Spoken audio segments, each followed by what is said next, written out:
Hi everyone, I just wanted to let everyone know we have snacks in the back if you're interested, and we're going to give folks a little bit more time to get here because of the dreary weather, so we'll start around 7:15.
everybody. Hi, everyone. Thank you so much for being here. Thank you for coming out on this dreary day.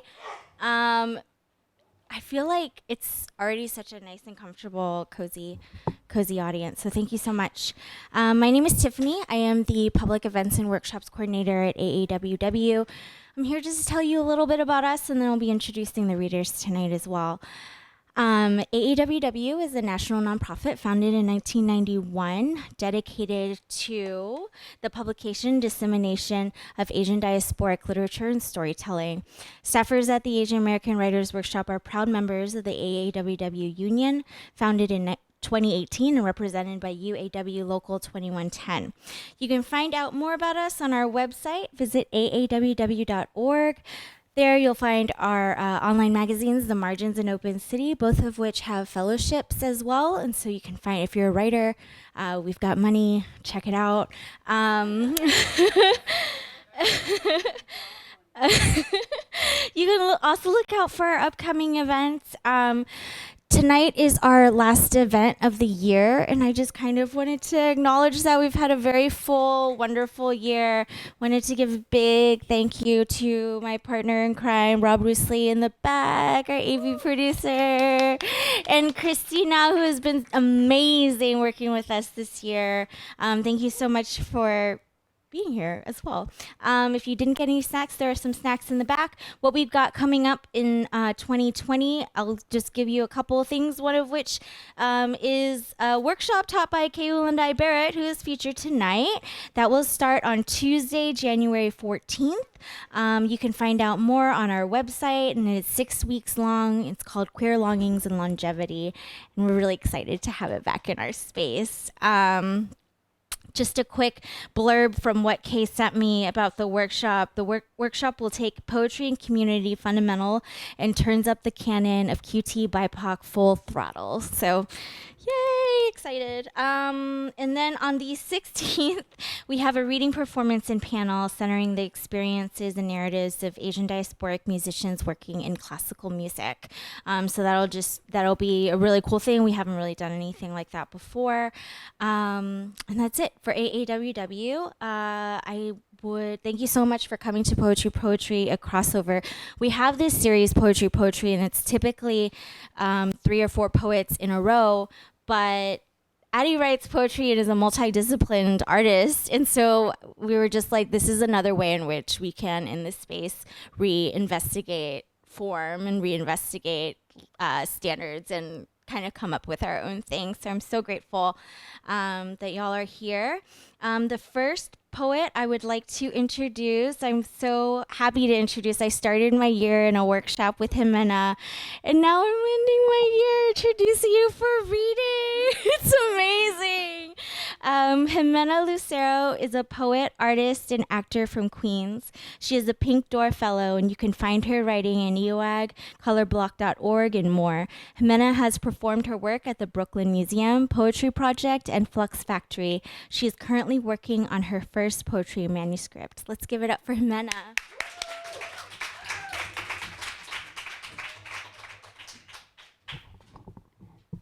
Hi, I'm really happy and excited to be here. I'm going to read straight from my notebook, so it's going to be messy, I'm sure. But I'm going to start by reading a poem called Sick at the Party. And it's the holidays, and there's going to be a lot of parties. And I sometimes dread parties because I have to interact with so many people, and I don't like that. But also interacting and navigating so many conversations with people while I deal with chronic pain or chronic illness is what inspired this poem. This is Sick at the Party. My friend invited me to a party on a boring weekend. She promised I'd have fun, so I couldn't say no. My body had become uniquely solitary since illness, but the excitement in her voice pulled my legs out of bed. I bend towards life in pain. When we arrived, Frank Ocean played. The mood was Bach. Don't all partygoers attempt to compose a paradise too? The golden eyeshadow of the host's makeup was delicately noticeable. I was bare-eyed and tired already. A man asked me what I did for work. I am a poet, I said. I wanted to say I'm a doll you can dress and undress, but feels the same way. Suddenly, my nerves knocked the front door, and the tingling numbness crawled on my face, my abdomen, and I greeted the familiar reality of my body. The party couldn't cure. I continued talking about the way poems made me feel like they are sheets of dove wings that embrace me. My nerves were as loud as the voices in the party, glamorous and spastic. I wandered around like a suffering white dog. The fibers in my joints swelled. The dark of the room was bigger than the lights from smiles. The guests were gathered in a ceremony of youth and death. I waited for the ceiling to open wide and reveal a cicatrix patiently. All right, so last summer, I was writing lines of poetry or just lines when I would wake up. So these are lines about the morning. Entry on the morning. Oh God, it's here, all this light that saves me from drowning. I am so tired.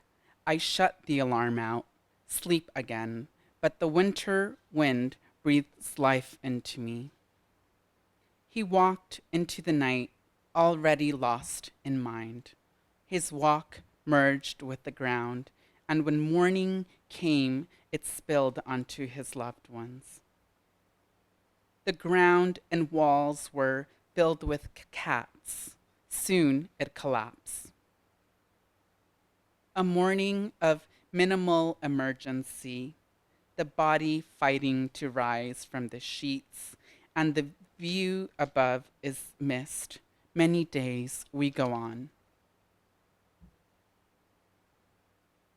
When I have kids of my own, I want to raise them high like light, like you did to us. Maybe just give them more hugs. More than loneliness, the sun as a connector of life and ancestry.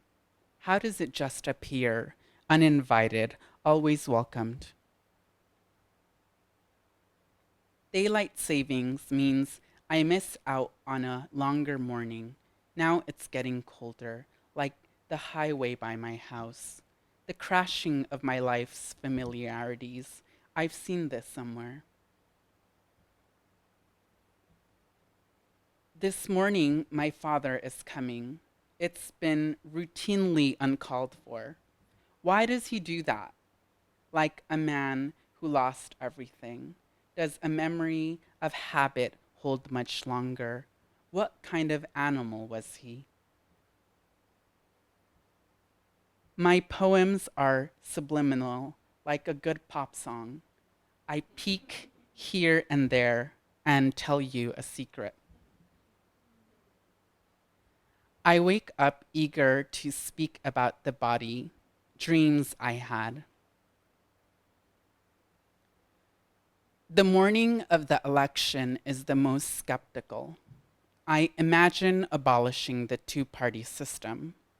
Waking up is political, and where you do is too. November 6th, a morning filled with hope for a country not to fall. No one is declared victorious until the end. It feels like a fight has just formed by the powerful, and we will hear about it on the news from night to morning. We fight, and I go to sleep after that, raging at the way you and I are. In the wake hours, peace settles for a moment after the disaster. What is the point of poetry if it doesn't cure. I wake up feeling like a new sky has been placed. I don't consider the massive sun a tragedy. It blinds me with motion. The day is a happening I always miss. My phone is not as bright as morning rays, but it holds the tragedies of my friends and those I witness. Where the sun shines, they also bow. But Ruth Bader Ginsburg broke 3 ribs. Ouch.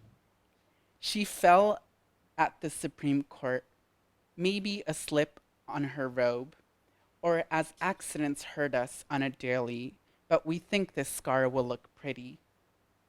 This pain on my foot is warrior like, reminds me of Odysseus. Ginsburg, the hope of many liberals, but a fall is a fall, and if she gets up at her age in this political climate, she is the supreme. To wake up to the weight of a country is to want to go right back to the sex dream you were having.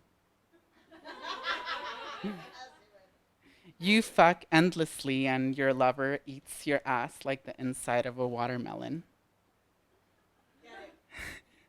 To wake up, I searched the etymology to rise from sleep is attested from C.3000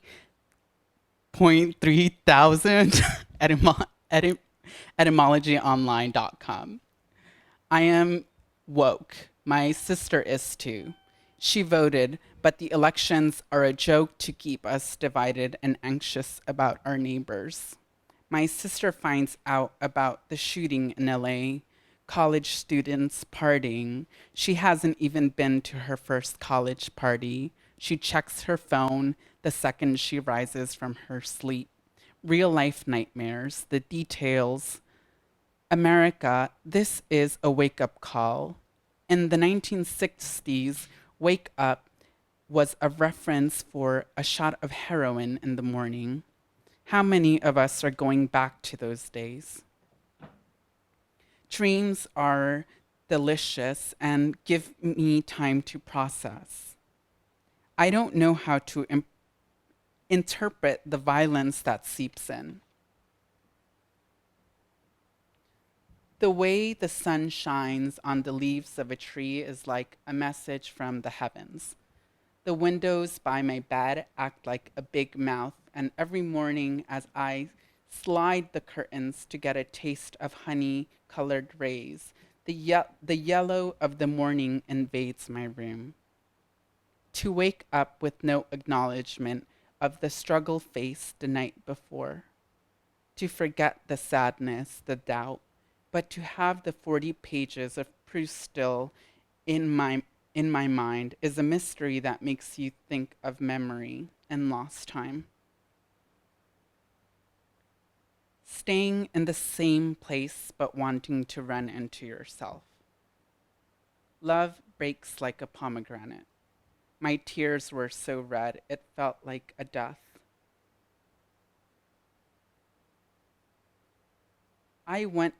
Amy, who I went to high school with, died. She got into an accident. She was in a motorcycle with her boyfriend, and I picture the last sound of love, like the wind chirps into flowers. I miss you this winter, and if there was a way to hold onto certain parts of our lives, I'd keep you close.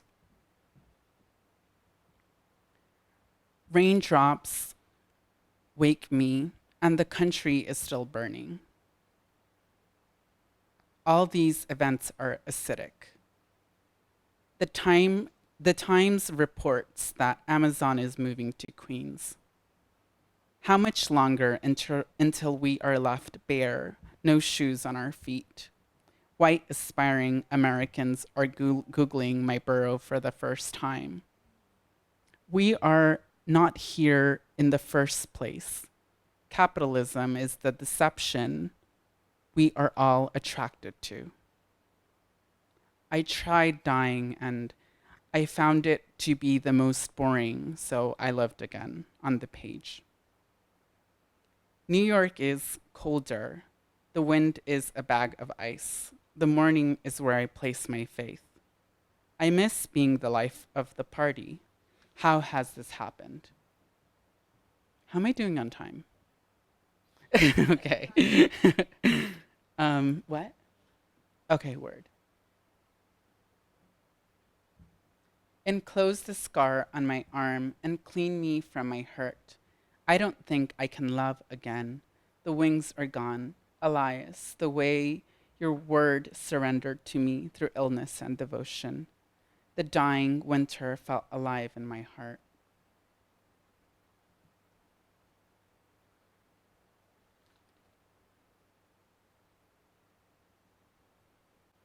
I stayed up reading and text my friends about my philosophical concerns.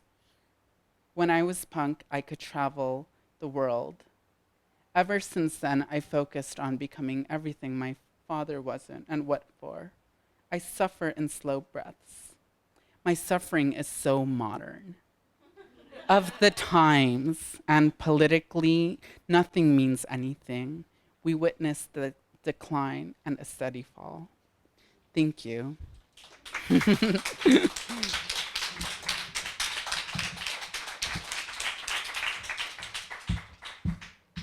Thank you so much, Jimena. That was amazing. I am going to introduce our next reader, Amanda Galvan Huynh. Amanda Galvan Huynh is a Mexican-American writer and educator from Texas. She is the author of a chapbook, Songs of Brujería. It's in the back for sale, and co-editor of Color, Poets' Ways of Making, an anthology of essays on transformative poetics, which is also for sale in the back. And Addie is also in that anthology as well. Her writing has been supported by fellowships and scholarships from the MacDowell Colony, Vermont Studio Center, Sewanee Writers Conference, Sundress Academy of the Arts, New York Summer Writers Institute, and many, many more. And when asked what we wanted to say about Amanda, both Amanda and Addie are from Houston, like me. So, in case you didn't see, there's Topo Chico in the back if you want any.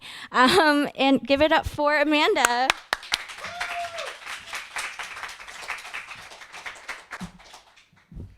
Thank you, Tiffany. Thank you to everyone who makes this work. Thank you all for being here too. It does. Can you all hear me all right? Yeah. I always have to adjust it down because I'm usually like who I'm reading with. They're usually taller than I am. So this is wonderful. This is wonderful, and I'm very happy to be here. I'm glad y'all came out all this way in this terrible weather. I know I missed a couple of. Or I missed a train this morning, but I made it here, so thank you.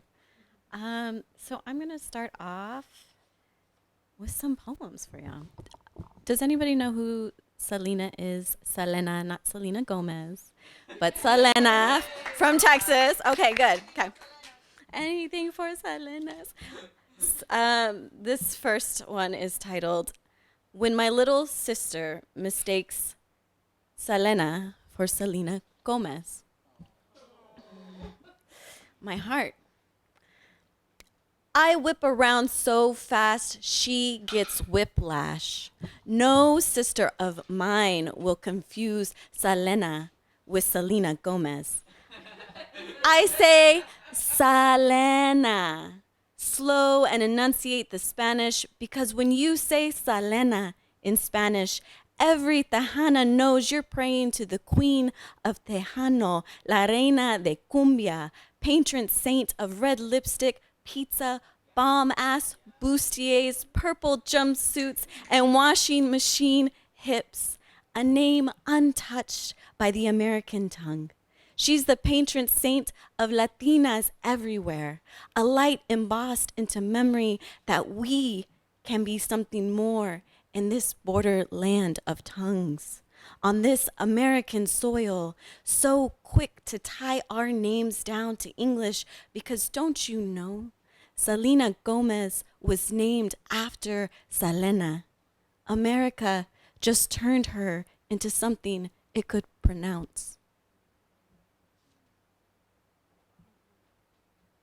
So this is my new, thank you. So this is my new chapbook, my baby. It came out this year. I'm very excited about it.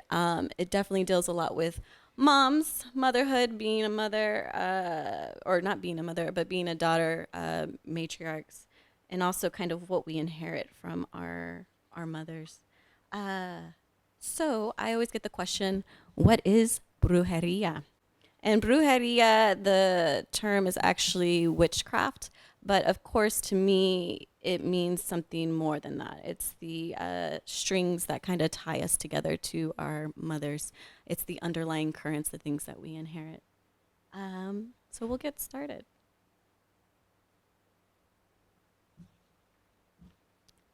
Before my mother was born.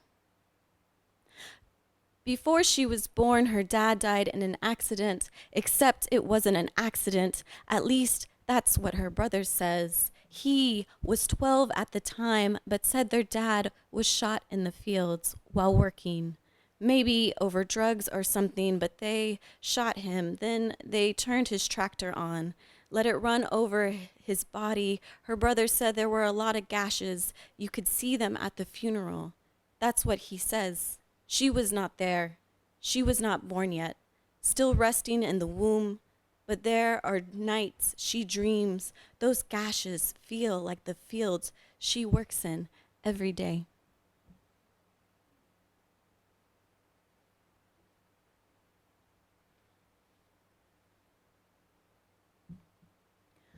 The songs of Brujería. La luna would be the brightest on Saturday nights for a quince, a wedding, or some other reason to celebrate, to fill a dance hall. Tias refilling plates with barbecue and gossip, beer bottles humming around mouths.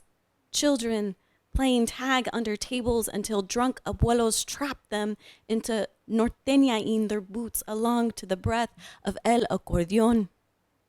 When cumbia whisked her way through the speakers, the women would line the floor to sway in rhythm, to baila esta cumbia, an invitation to mueve to the music in their blood.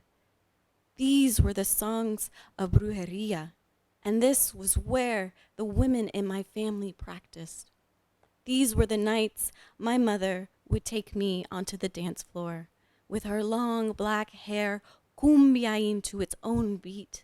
She would teach me how to listen to the magic found in those nights, as if all I had to do was press my ear to my pulse to find my way home.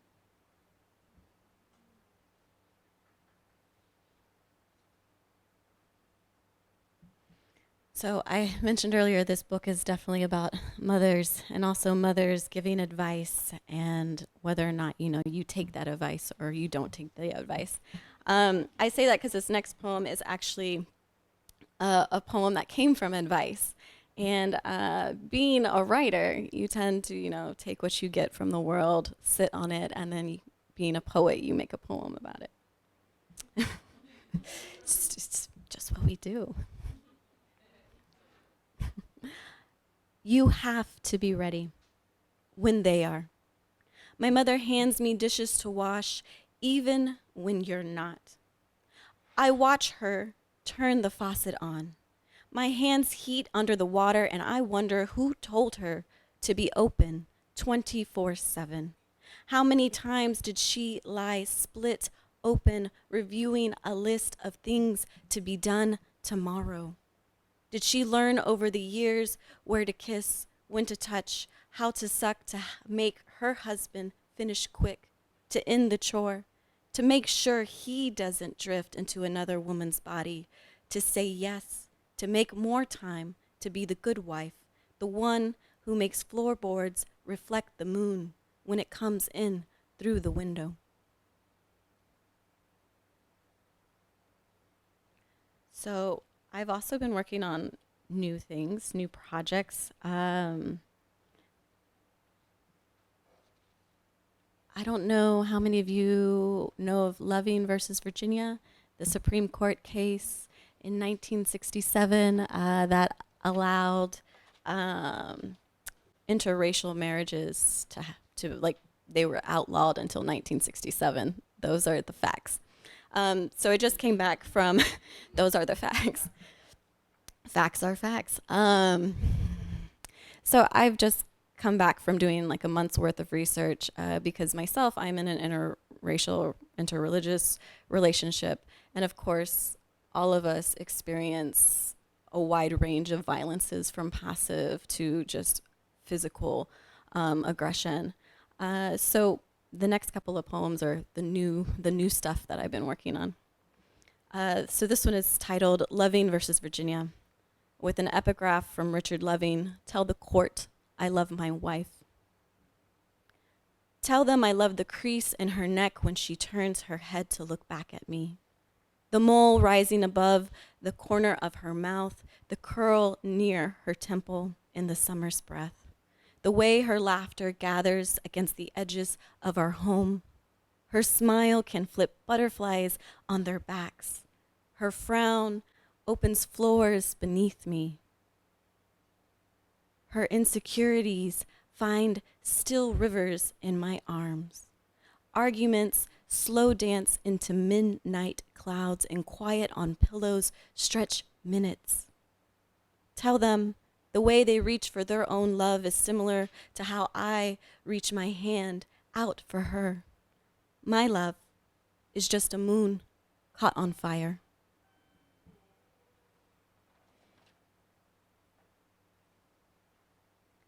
And I've also been thinking about Barbie dolls as well. I know that's like a interesting transition. You go from Loving versus Virginia to Barbie dolls. And I say this just because I don't know if anybody is familiar with the work of Denise Duhamel. She's got a book full of Barbie poems, and this kind of inspired this Barbie poem because since I am in an interracial relationship, there's always the idea of future and what about kids and the future and the possibilities and the what ifs. Poets and writers love that too. So this one is titled Vietsikin Barbie. She's a masterpiece, Mattel says. Two plastics fused together can only happen in America. Vietsikin Barbie comes with 3 language settings: English, Vietnamese, and Spanish. Her box includes an ao dai and a ballet folklorico dress for little girls to pick and choose what she'll be. More Mexican on a Sunday, more Vietnamese on a Monday. Some days she'll forget which day is designated for isolating her other half. She'll speak Vietnamese a la Michoacana, Spanish to order banh mi at pho 79. She'll grow tired of being called chinkback, of people in confusion when she shows them the proof on her box. She'll celebrate Lunar New Year's as the family's half-breed, her chakmang na moi, underlined with an accent. On Dia de los Muertos, she'll sit in front of pictures, a collage of Mexican and Vietnamese faces subtle in hers. She'll question her similarities, answer with differences thinner than blood. She'll wonder if today's the day to remove pictures from the wall. And I think I have time for one more poem. So I was on the fence about reading this one because this one can be a little intense. So I ran into a photographer, an artist who is photographing interracial couples, and she has them tell them what is the worst thing that you've had a family member or friend say to you about your relationship. And so this got me thinking, and I collected, so it's kind of like a found poem is what I'm calling it. So it's 10 years condensed into maybe a minute or 2. So giving you a heads up, it's a lot. Stones, they said to us, how is it dating an Asian guy? Aren't Latinas hard to handle? You're dating a Vietnamese dude? My Vietnamese customers are the worst.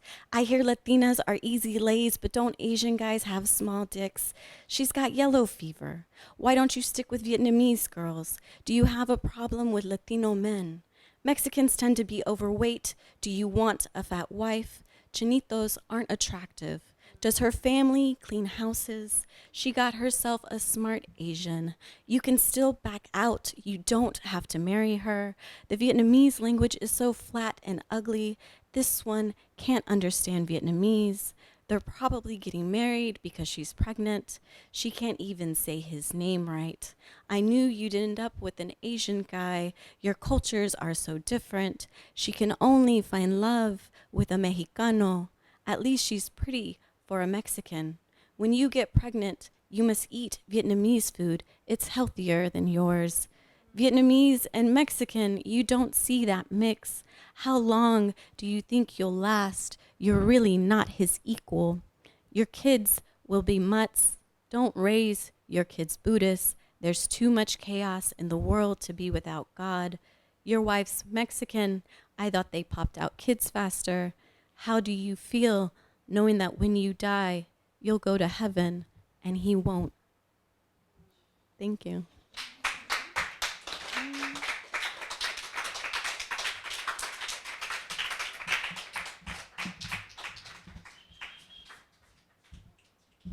Thank you so much, Amanda. That was amazing. And I'm extra homesick now. On the same vein as Houston, but in a different vein because we're going to prose now, is Addie Tsai. Addie Tsai is the author of the queer Asian young adult novel Dear Twin, which is on sale in the back. Addie teaches courses in literature, creative writing, dance, and humanities at Houston Community College, and she collaborated with Dominic Walsh Dance Theater on Victor Frankenstein and Camille Claudel, among others. Addie holds an MFA from Warren Wilson College and a PhD in dance from Texas Women's University. And her writing has been published in Benango Street, The Offing, The Collagist, The Feminist Wire, Nat Brute, and elsewhere. She is the nonfiction editor at The Grief Diary, senior associate editor in poetry at The Flexible Persona, and associate fiction editor at Anomaly. Let's give a big round of applause to Addie Tsai.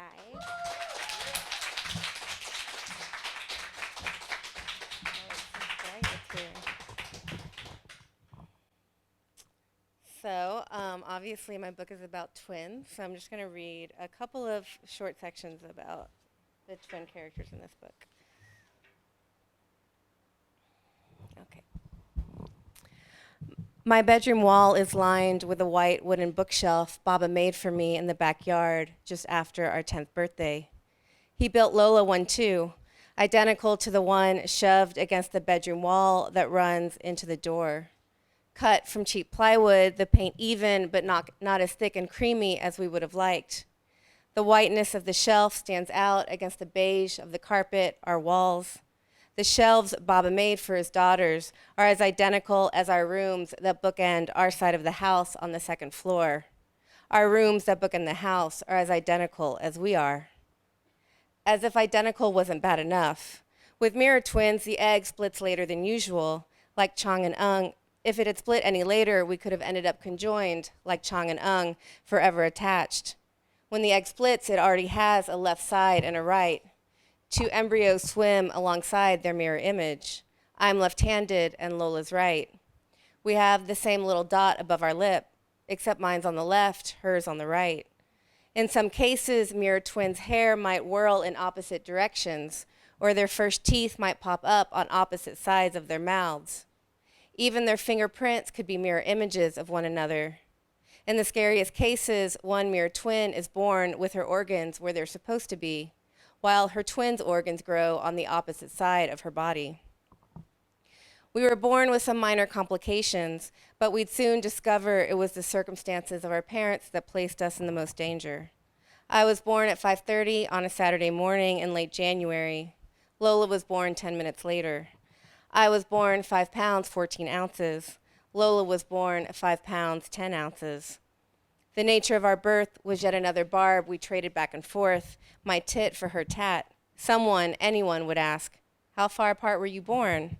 Lola would answer, 10 minutes, her eye roll ready to launch, as I would retort, more like 10 years.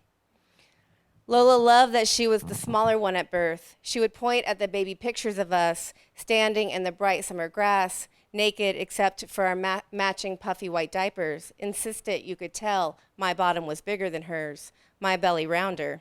We were like our own comedy act, I played the clown. She played it straight. But something happened when the doctor pulled Lola out, which cast my story in turn. Lola's hip popped as she was being born. From that rift, our story spun. Her hip popped, which somehow came to mean that she was more vulnerable than I was, and that I must have kicked and kicked my way out, so that I could be first, so that I could get away from her in our tiny container of two. My 4 extra ounces at birth meant I was destined to be the thicker, curvier one. Lola's hip popping, which led to an x-ray to ensure the situation wasn't serious, spun her story too, that she was broken from birth. If she was broken, I was whole. If she could break, then by the very definition of mirror twinning, nothing could ever be wrong with me. Lola would become defined by the breaking of her body, a breaking that would result in feeling wanted, feeling seen. The fact that my bone did not sing of brokenness meant I would never want or need for anything. With that one little pop signaling her arrival in the world, the soundlessness of my own bones in that same room meant I would be marked as the invisible one. I suppose we both couldn't have been the seen ones. We were twins. There always has to be an odd one out. The question of the safety of her body made her remarkable, for better or for worse. When twins are born, each and every detail of our twinned bodies is held up to the light, like a piece of someone else's mail you want to dissect secretly. Just the act of flashing a light through that envelope reframes its mysterious contents. The need to witness whatever is inside becomes an act of suspicion. Twins are born, and without much question or choice, they become part of this thing much larger and snakier than themselves. They become things. But here's the thing, they don't even know it's happening. But here's the thing, they don't know why it matters. And when they realize it does, it's often too late. But this is the truth. We love each other. Our primary role in the family is to be those precious twins everyone coos and gasps at like babies or old-time circus freaks. Besides, twins are always creepy, right? Didn't you see The Shining? Baba dressed us alike so he could be a hit with his Asian immigrant friends, and our white mother dressed us alike so she could attract more of her favorite foreign barflies and clubbers she loved to bring home. Like turning her daughters into 2 gold fireflies held in a mason jar with a promise to release them into the starry night just as soon as she's caught the attention of her prince. But then she is so swept up with her prince, she forgets the fireflies are still trapped in the mason jar on a coffee table in the other room gathering dust, and the fireflies stay quiet, hoping the longer they do, the sooner the fireflies can become daughters again. And then the mother never really does remember the jar, the fireflies, the starry black night that is their home, or even her daughters. So in the jar they remain until the prince breaks their mother's heart and leaves her, which he always does, and she needs them again.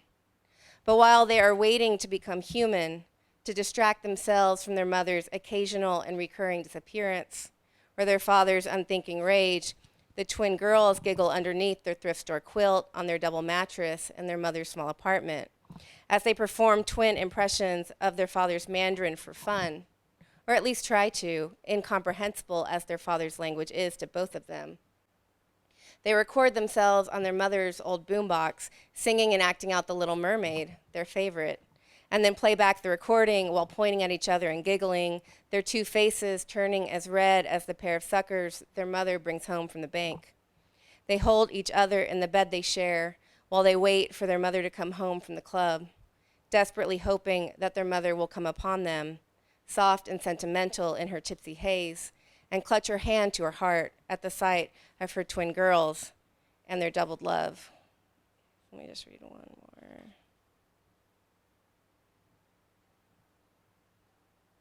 Sorry, I had it.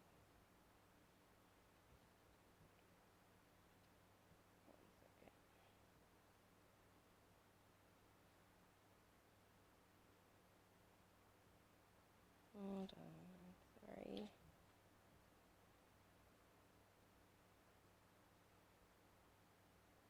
Okay. Lola pumps her legs back and forth on the swing set, coughs loud enough for the teachers to hear. Lola's sick, so she gets to see Mom on an unplanned visit, since Mom can always figure out a way to get the afternoon off. when she answers the phone anyway.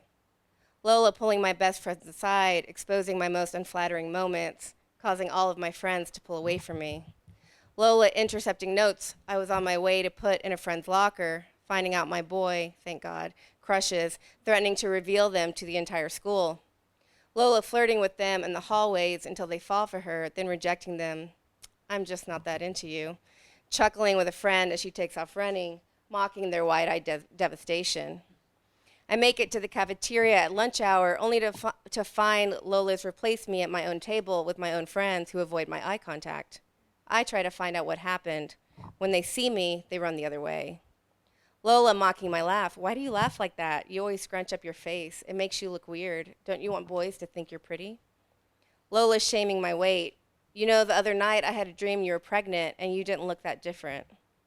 Me running home to tell Lola about a 10-minute run-in conversation I have with my favorite poet at a cafe downtown, the poet who wrote a book about being queer. She doesn't know this about me yet, and having fucked up parents too, which made me feel less alone. The poet who I tell about being a twin and about Baba surrounding us with all of his friends from Uzumaki Productions who only speak English when they have to, but he never taught us Mandarin, and so we just stare and stare at them in our language darkness. When I tell the poet all these things, he says, could you dream up a better life to give someone who would end up a writer?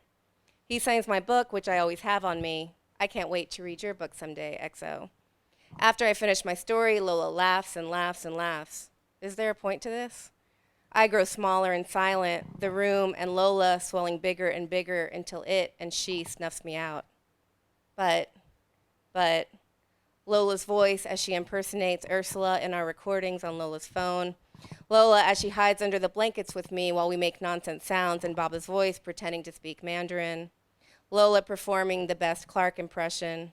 Lola sneaking out of the house with our Hello Kitty bank money, booking it to the supermarket, and returning with a long, sweaty, squishy package of chocolate chip cookie dough, 2 plastic spoons, 2 glass bottles of Coke, 2 bendy straws, blue for me and pink for Lola. I suppress a giggle while eavesdropping on Lola lying smooth as silk to Baba in the living room, imagining the cookie dough moist from condensation, weighing down her pink satchel, causing it to dangle lower than her hips, the bottles clanking against each other quietly as Lola holds the bag carefully against her body so as not to arouse suspicion. Lola heel toes up the steps, the quicker the feet, the greater Baba's suspicion we have something to hide. Until she finally makes it to my room, where we spoon out the dough quick and itchy, washing it down with soda through our straws until we see ourselves in each other, our faces and hands and mouths ravenous for sugar and delight, and barely put down our guilty pleasures on my desk before we collapse backwards on the carpet, giggling and licking our sticky mouths and undoing the top button of our jeans while we rub our swollen bellies, overwhelmed by such a rare and glorious feast. Thank you.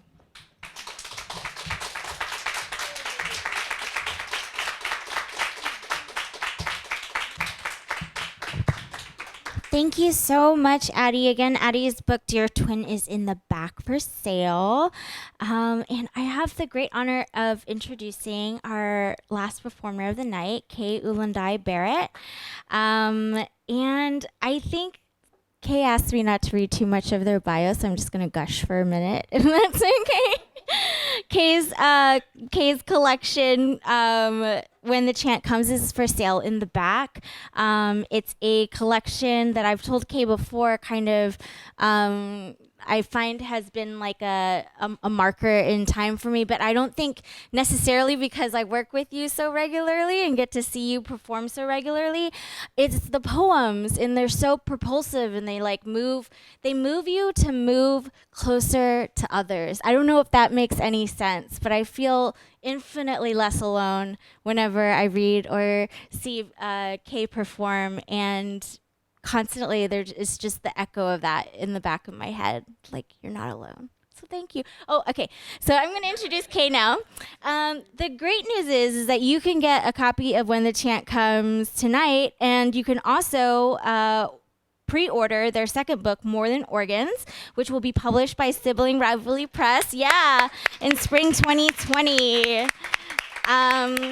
Kay has lots of accolades, lots of accomplishments. They're super wonderful, and I won't keep you from them for too much longer. You can see their work at kbarrett.net on social media, or on social media at Brown Round Boy. Thank you so much. Yay!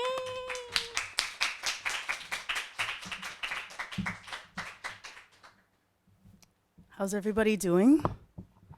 Okay lang, okay lang. Tuesday poetry night. Good. It's like crickets. Tapos, thank you everybody for coming by. I want to thank Amanda and Addie and Jimena. They're some of my favorite poets and writers out there, so it's such a pleasure. And I want to thank Tiffany and Rob for holding space. I'm going to read all new work, so don't yay yet until you hear it. A lot of it is about food. So the first poem is Aunties Love It When the Seafood is on Sale. After Giselle Buchanan, Argyle Redline, Chicago, Illinois. In the summertime, the women in my family spin sago like planets, make even Saturn blush. They split the leaves of kangkong with riverbed softness. They are precise. Measure rice by palm lines with laughter and seasoned broth made from creatures' last gasps. You'd swear that they were teenagers again, talking chismis, gossip, stretching limbs, elastic, durable like seaweed. Come dinner time, skilled mouths slurp over domes of shrimp and crab. I do not write vegan poems. They prize the fat. The angles of their teeth splinter, claw, snap, sinew, dip tart into sweet, then back again. Bitterness, balanced. Succulence on succulence is to find flesh from even the smallest of spaces. Women who swallow whole, who make a pile of bones, who suck teeth and taste every morsel until all that is left is a quiet room and shells of what once was. To the daughters of dried fishnets, whose dreams dragged on sand, dragged to this country, they bring home recipe years later. Flick joints to garlic, salabat to the sick, culinary remix. Tell my little cousins, oi, this is how you stay alive. You make this food in this cold country. Warning in the Midwest by Taste Bud. Afterwards, my aunties, they keep the ocean husks for another meal because to get a good deal is to double. And anybody from an island will tell you that that is where the true flavor is. And what is hunger anyway? But the carving out of emptiness, the learning you gotta always, always save something for later. Thank you.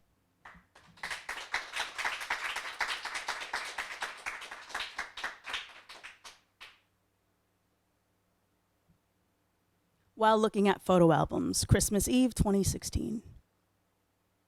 Before everyone died, in my family, first definition I learned was my mother's maiden name, Ulanday, which literally means of the rain. And biology books remind us pouring has pattern, has purpose. Namesake means release. For my mother meant flee, meant leave, meant know exactly what parts of you slip away. Drained sediment of a body is how a single mama feels. On the graveyard shift, only God is awake, is where my family banked itself. A life rooted in rosaries, like nuns in barricades scream people power. 1 out of 5 leave to a new country. The women in my family hone in my heart like checkpoints, which is what they know, which is like a halt, not to be confused for stop, which is what happened to my mama's breath when she went home. For the last time, I didn't get to hold her hand as she died. I said I tried, just translates to I couldn't make it. In time, I tell myself, ocean salt and tear salt are one and the same. I press my eyes shut. Cup, ghost towel. Cheek splints, wood worn, which is to say, learn to make yourself a harbor. Anyway, once I saw this pamphlet that said, what to do when your parent is dead. And I couldn't finish reading, but I doubt it informs the audience what will happen, which is to say, you will pour your face and hands and smother your mother's scream on everything you touch. Turn eyelids into oars. Go, paddle to find her. Thank you.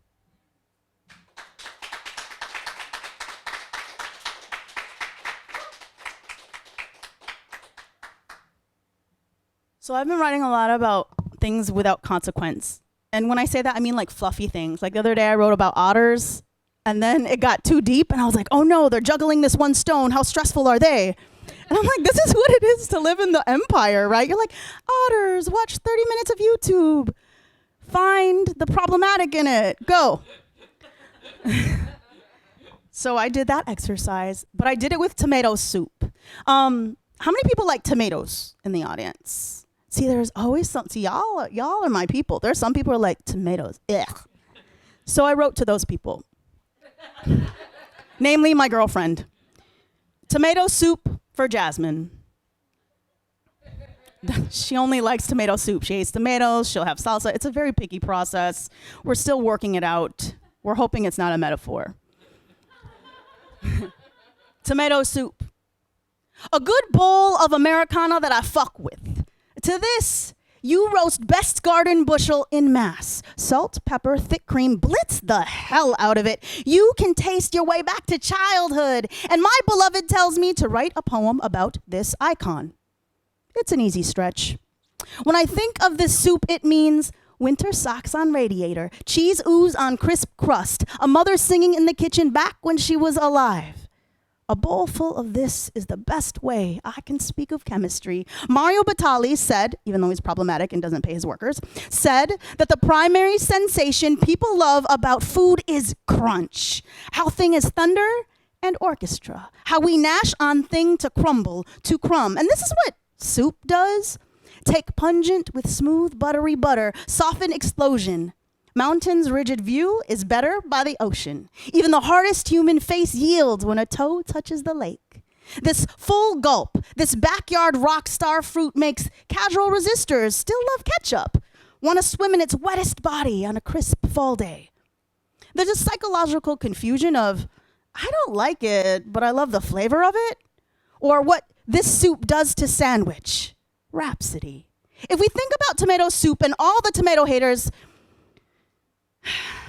in her response, she says this: come here, keep warm. I'm not always how I seem to be. I'm better. I know my first impression lasts, but let me tell you how to remember childhood winter storm. If I told you people can loathe the texture of your insides only to love you transformed, would you believe me if I said you don't have to be raw? How you can take time, high heat, swim in tornado, face blades, be changed to improve, to come to the touch of an unexpected kindred, harder than you. Come, let me tell you how to forgive. Thank you.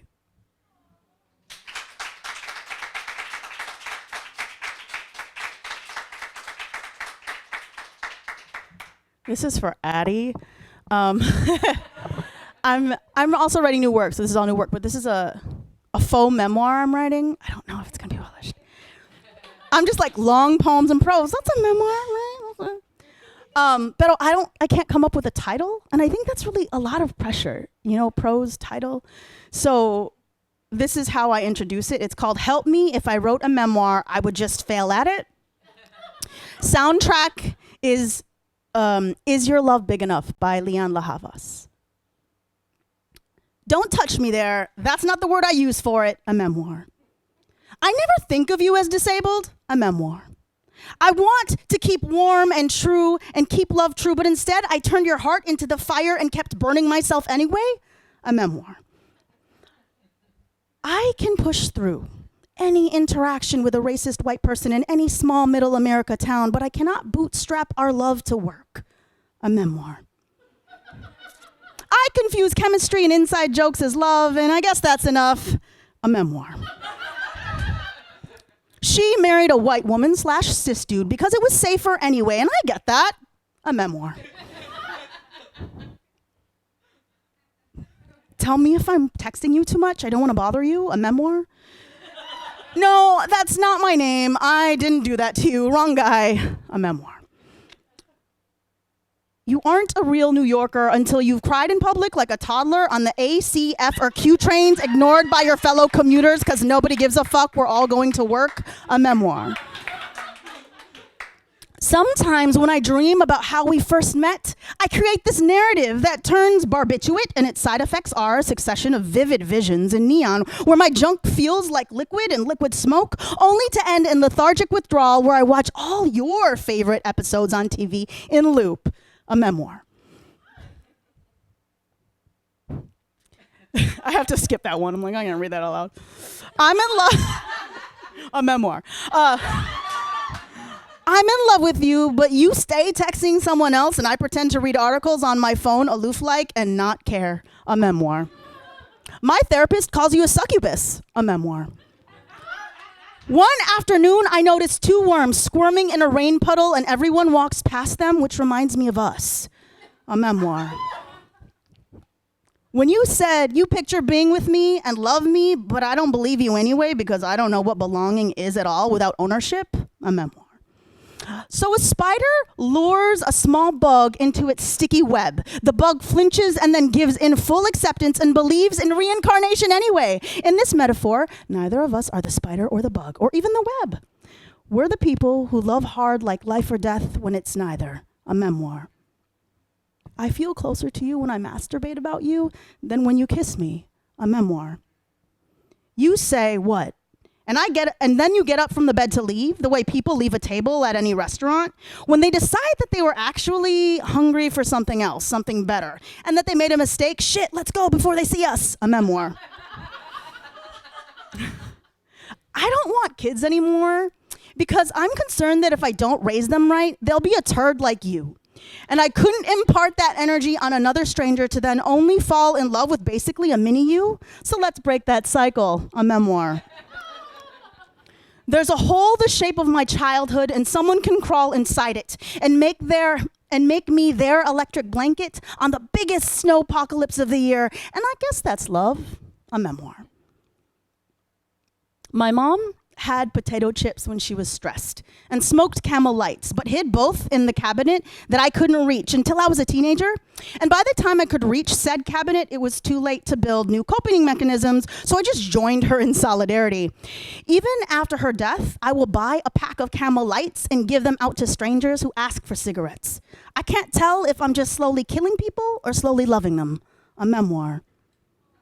Just last week, I looked at your Instagram and you quoted Octavia Butler on your social media like a fan, but you told me when we dated, you don't get the appeal at all. And that is when I recoiled and loved you a little less. A memoir. When all I think of is the sight of you, but your ex's photo is looming over the bed and I feel every other person on your skin but myself. A memoir. All my first dates talk about their exes and that's how I get to know them. Why not? A memoir. We're polyamorous, and my primary doesn't want to meet you in person and gets panic attacks when I mention your name, but they can date other people anytime they want because I'm chill, and yes, I want to date you still, but kind of in secret. A memoir. One queer wanted to come a lot, and the other queer was making love the whole time, probably crying tears of inexplicable joy. A memoir. LOL, at least my dog loves me. A memoir. I've only been with women. I've only been with men. But you are special. Memoir. Thank you.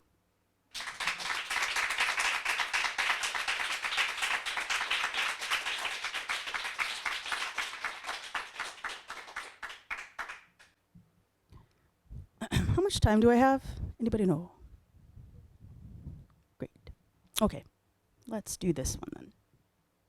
Yeah, why not? I just want softness on my mouth for my favorite air sign. If you date air signs, you'll know what I mean. If not, it's okay. You'll get the roller coaster of it. But fuck boys come in all shapes, she tells me, which feels like, don't touch that stovetop, it's too hot, and I won't repeat what else my friend said, but it was enough to remind me of my worth, to lift me up, be buoy from the basic I keep trying to. Well, that's the problem, isn't it? I keep trying. Over breakfast, I have this talk. I bite my toast, hope for consistency, but gesture a crust as she shakes her head as I try to find something soft, something yolky, something like a pillow, something like velvet. And I guess that's my issue. I just want softness on my mouth. My younger self didn't get the soft, but sporadic. Patches of love. Scatter of fingers on chest, smatter of solace. The mathematics were never right, and if I've learned anything, one can't thrive on the irregular. Maybe that's an air sign thing? But fuck, if I could just smell your hair every day. Okay, maybe it's an earth sign thing. But I think what I want to say is that when your hot breath in LA night made music on cheek, I thought we could land on something more than mattress. I thought we could sink into stellar. When you leaned in, it gleamed. You made me a believer. Something of substance could come of us. Not this. Not head nod in hallway, not cavern for clarity, some dead-end Drake song. Some end that wasn't even a rumble, not a brawl. Not that I want to fight, but the sweaty part afterwards, you know, when we make up with our limbs, all infinity shapes in surrender. I guess my love for you is nothing like food. Metaphor doesn't make do. A week later, here's what I know. You poured so much on me so fast, I forgot how to drink anything else. Thank you so much.